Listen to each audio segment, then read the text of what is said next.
Tenemos un WhatsApp cerrado durante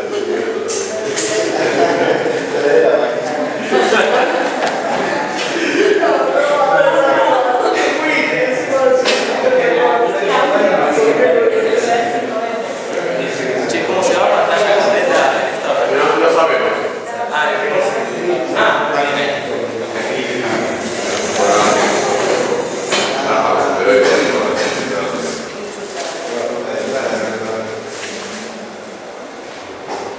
Bueno, yo voy a leer, lo siento, no voy a ser tan intenso. Voy a hablar de No se puede ir, se la saqué como Rafa. Voy a hablar de Yo no texto, conocía ¿no? a hacerlo en este grupo. Voy a hablar del concepto de idea, que es un concepto estructurante del libro, de diferencia y repetición. Sí, perdón. Estoy hablando y yo le me chista.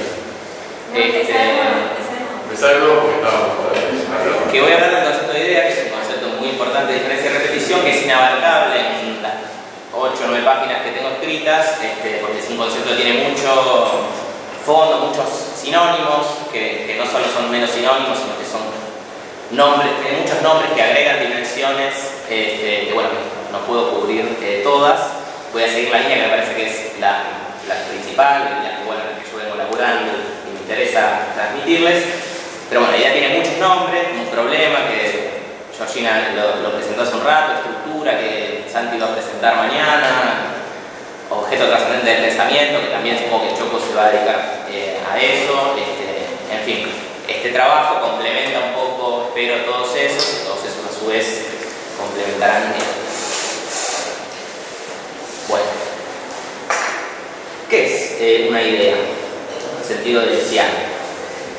La pregunta carece de una respuesta directa, y esto por dos motivos. Ante todo porque la idea, propiamente hablando, no es. Ella no pertenece al régimen de lo efectivamente existente, de lo existente en acto, de lo actual. Esto no significa, sin embargo, una mera privación de existencia o una mera oposición con la existencia. El no ser de la idea es, más bien, dice Deleuze, un no ser, paréntesis, un pregunta ser o un extra ser, un ser más allá del ser, que no existe, pero insiste sobre el ser. En este sentido, la idea es siempre el índice de una paradoja, un desacople, una cesura, una fisura, un punto ciego en la plenitud de lo que es. Algo nos atraviesa, nos metamorfosea hasta la médula, y luego solo queda preguntar qué fue lo que pasó. El segundo motivo por el cual la pregunta por el ser de la idea carece de una respuesta directa es que, según Deleuze, ninguna pregunta del tipo ¿qué es? Tiene interés filosófico. Y esto porque no hay una esencia simple detrás de las cosas esperando ser develada para conocerlas en su verdad.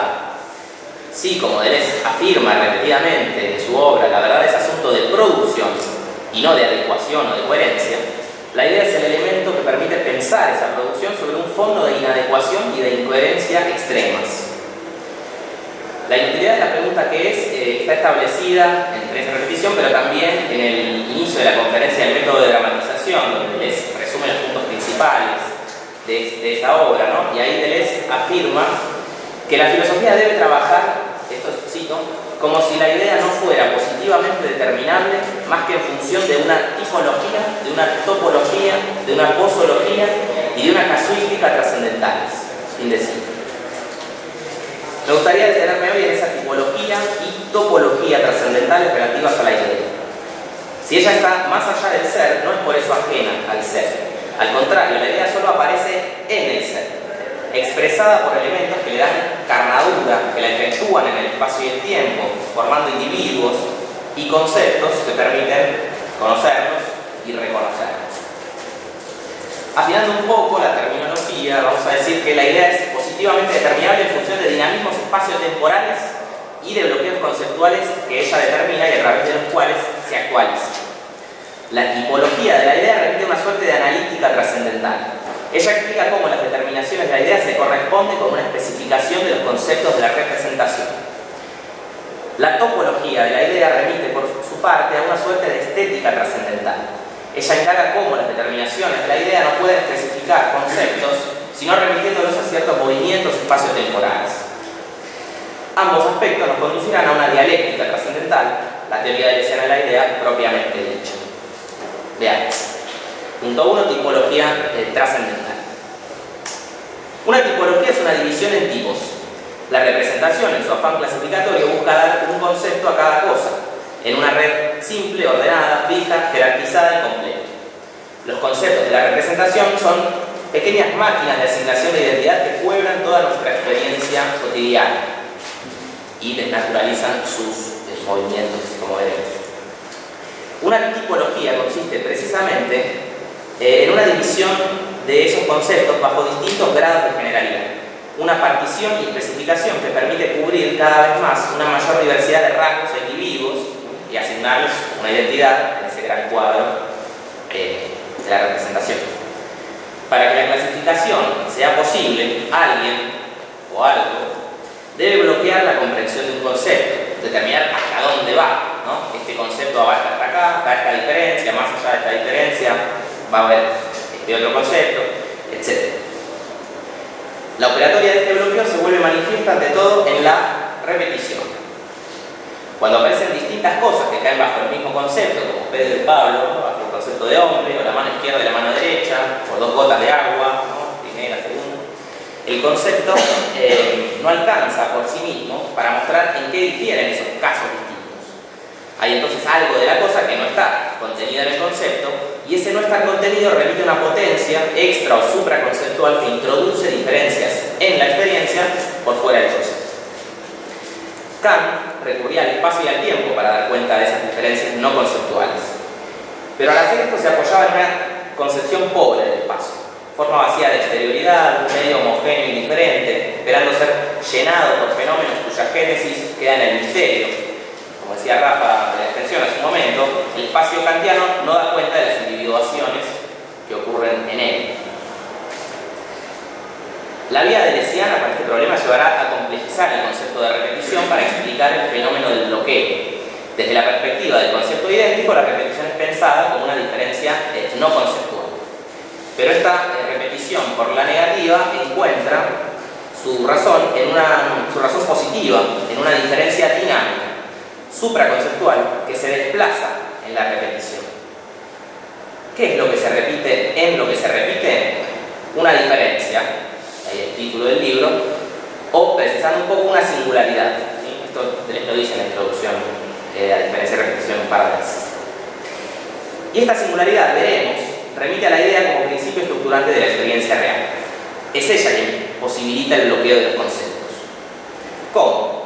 Si por un lado la repetición de lo mismo implicaba un concepto idéntico y un espacio homogéneo, por otro lado, en el orden dinámico ya no hay ni concepto, esto es una cita, perdón, en el orden dinámico no hay ni concepto representativo ni figura representada en un espacio preexistente. De hecho la tengo. Hay una idea y un puro dinamismo creador del espacio correspondiente. Esta es la primera aparición técnica de idea en diferencia y repetición, que está en la introducción. Creo que está bien. La repetición no es entonces diferencia exterior dada en un espacio-tiempo homogéneo, como la de mano izquierda y la derecha o la de las dos gotas de agua, sino que en ella, en la repetición, vuelvo a citar, la diferencia es interior a una idea. Ella se despliega como puro movimiento creador de un espacio y de un tiempo dinámico que corresponden a la idea. Es decir que, si hay tipologías conceptuales es porque hay más profundamente movimientos espaciotemporales originales correspondientes a ideas que los conceptos pretenden representar. Así que vamos al punto 2, topología trascendental. La tipología de los conceptos nos remite a una topología de dinamismos espaciotemporales, movimientos aberrantes que operan en la profundidad de los conceptos representativos. Dice Deleuze, un concepto es completamente incapaz de especificarse o dividirse por sí mismo. Lo que actúa bajo él como un arte oculto, como un agente de diferenciación, son los dinamismos espaciotemporales. Por todas partes, plegamientos, estiramientos, invaginaciones, desplazamientos constitutivos de la experiencia y de los cuales los conceptos apresan ciertas variaciones muy limitadas. Las enfocan desde afuera, les imponen una métrica constante, y les asignan una identidad sustrayéndole la riqueza de sus movimientos complejos. Los dinamismos crean espacios en correspondencia con la idea. La idea determina las producciones y transformaciones de los dinamismos. Idea y dinamismo se complementan en un mismo proceso interno y productivo, ¿sí? O inmanente y genético. Esto le permite a Deleuze ir tan lejos como hasta atenuar la oposición entre Kant y Leibniz en relación a sus teorías del espacio. Cito de nuevo en la introducción: un espacio dinámico debe ser definido desde el punto de vista de un observador ligado a ese espacio y no desde una posición exterior. Hay diferencias internas que dramatizan una idea antes de representar un objeto. La diferencia aquí es interior a una idea, aunque sea exterior al concepto como representación de objeto. Fin de cita. No hay originalmente un espacio y tiempo como medios homogéneos e indiferenciados donde los fenómenos se sitúan, ni conceptos preexistentes que subsuman todas las diferencias del individuo, sino dinamismos espacio-temporales diversos, definidos en una posición interna a los mismos, que dan cuenta de movimientos morfogenéticos y disolutivos. Hay un dibujante que a Deleuze gustaba mucho, que es Escher, que toda su obra hace una exploración de la topología, él sabía mucho de geometría aparentemente, y casi todos sus dibujos muestran cierto tipo de dinamismo espacio-temporal, si no solo por este me gusta en particular solo por el patrón de repetición y cómo va generando diferencias, sino porque ilustra un dinamismo espacio-temporal. En la escala evolutiva, biológica de los miles de años, ¿no? Se supone que la vida comienza en el agua y va luego saliendo hacia arriba, ¿no? Faltaron los dinosaurios en el medio, pero el dibujo está muy bien. Diversos espacios que se pliegan de múltiples modos, tiempos diversos que definen múltiples ritmos y duraciones. Estos plegamientos y pulsos se agitan bajo las formas estables de los conceptos representativos y dan cuenta de una continuidad compleja bajo las divisiones de los mismos. Todo lo actual está en el espacio y el tiempo, pero hay múltiples espacio-tiempos coexistentes, todos ellos en devenir a niveles y bajo ritmos diversos y en interacción recíproca. Sin estar en ese espacio-tiempo, la idea subyace y determina esos movimientos que la expresan. Lo veremos en nuestro tercer punto, dialéctica trascendental o estructura de la idea. Cito: distinguimos, además es un resumen de lo que se va a pagar. Distinguimos la idea, el concepto y el drama. Drama y dinamismo son sinónimos. El rol del drama es especificar el concepto, encarnando las relaciones diferenciales y las singularidades de la idea. ¿Qué son estas relaciones, estas singularidades? Ha llegado el momento de decir algo sobre la estructura de la idea. Ella debe permitirnos comprender la génesis de esas variaciones en los dinamismos espaciotemporales que se correspondían con las divisiones conceptuales. Si los dinamismos crean espacios correspondientes a ideas, esto es porque ellas producen determinaciones que los espacios expresan de cierta manera. Estas determinaciones de la idea están caracterizadas en términos de relaciones diferenciales y singularidades, nociones que nos permiten, muy a nuestro pesar, al análisis matemático. Esto ya lo comentaron, lo repasamos. No vale quejarse.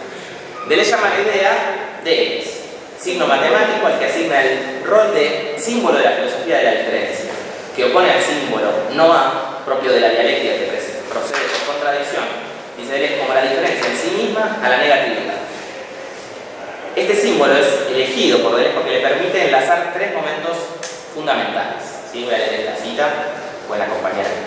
El símbolo de X aparece a la vez como indeterminado, como determinante y como determinación. A estos tres aspectos corresponden tres principios que forman la razón suficiente. A lo indeterminado como tal, de X e Y, corresponde un principio de determinabilidad. A lo realmente determinable, la relación diferencial, corresponde un principio de determinación recíproca. A lo efectivamente determinado, los valores de la relación diferencial, corresponde un principio de determinación completa. La dialéctica de la idea posee entonces tres momentos. Estos tres momentos anudan en un mismo proceso tres valores lógicos, determinado, determinable y determinación, con tres principios ontológicos, determinabilidad, determinación recíproca y determinación completa. Estos tres valores y principios se corresponden a su vez con tres elementos puros. El elemento puro de la cuantitabilidad, de la cualitabilidad y de la potencialidad. diferencialidad. El carácter puro de estos elementos nos remite al carácter trascendental de la idea, que nos exige una abstracción radical de las figuras de lo empírico, ¿sí? Acá me parece que le sigue a Kant, cuando Kant define lo puro en la primera página de la crítica de la razón pura, dice que lo puro es lo independiente de la sensación. Valores lógicos, principios ontológicos y elementos trascendentales se entrelazan en la teoría deleuziana de la idea. Vuelven difusas las fronteras entre estos ámbitos del pensamiento filosófico y señalan una instancia donde los principios de lo pensable, lo existente y lo experimentable se reúnen en un mismo movimiento. Ahora voy a intentar resumir eso en una página, lo cual es a todas luces una locura, pero hay que intentar. Página 221-22. Es la edición francesa, después si querés el primer momento de la idea parte del elemento diferencial de X, lo indeterminado como tal. Pero esta indeterminación tiene un rol preciso. Ella no es carencia de determinación sin más, sino abstracción de toda generalidad e individualidad. Todas las diferencias que podemos captar claramente en la experiencia o el pensamiento se funden. Dx no es una mera variable, una cantidad general, que vale por muchas, ni un número determinado particular, sino una variable definida como variación continua con respecto a un límite o un punto de corte.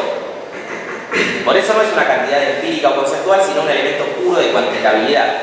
Deleuze lo llama causa ideal de la continuidad, señalando que la manifestación de la idea implica una puesta en variación continua. Pero esta continuidad no tiene nada que ver con la continuación homogénea de una variación empírica, sino con un pasaje al límite. El límite capta lo universal en una variación continua. Por ejemplo, el gráfico del método exhaustivo, donde hay una variación en la cantidad de lados de un polígono que, llevada a su límite, a esta continuidad ideal que afirma Deleuze, se revela el círculo como lo universal de esa variación, ¿sí? Más que empíricamente no ocurra nunca el traspaso, la continuidad ideal sería lo que subyace ahí, permite, bueno, hacer un salto a lo universal. Universal, aquí, significa entonces el pasaje a un nuevo régimen de variación vinculado con el precedente. Por eso este elemento indeterminado es inseparable de un principio de determinabilidad. Lo universal de X, en tanto causa ideal de la continuidad, es determinable, sí, pero no por sí mismo, sino solo en relación con otro elemento ideal. Esto nos lleva al segundo momento, la relación diferencial. De I sobre Dx designa para Deleuze la forma de lo determinable, la forma en la que lo indeterminado del primer momento puede determinarse. Pero la forma de lo determinable no determina elementos indeterminados como tales. Los elementos diferenciales no son nada, son no ser o extra ser, como dijimos, ¿no? Por fuera de la relación diferencial que los enlaza. Esta relación contiene un de determinación recíproca, porque ella vincula un régimen de variación con otro, ¿sí? Polígono con sí. Cito un pasaje que me parece ilustrativo a lo que es en una síntesis recíproca que la idea pone y desarrolla su función efectivamente sintética.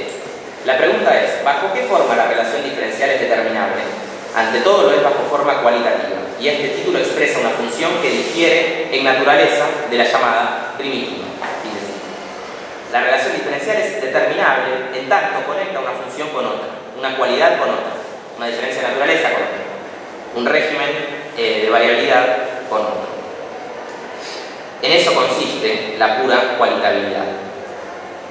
La relación diferencial enlaza cualidades diversas, funciones derivadas con funciones primitivas, donde las derivadas expresan la tasa de variación instantánea o puntual de las primitivas.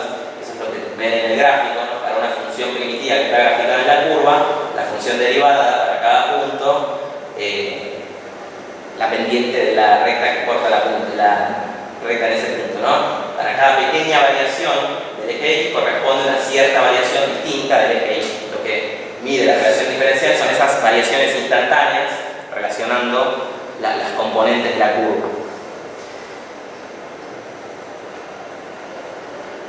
Bueno, pero a su vez, ¿no? estas funciones derivadas que nos dan esta información son a su vez funciones con pleno derecho, tienen su gráfica propia, ¿no?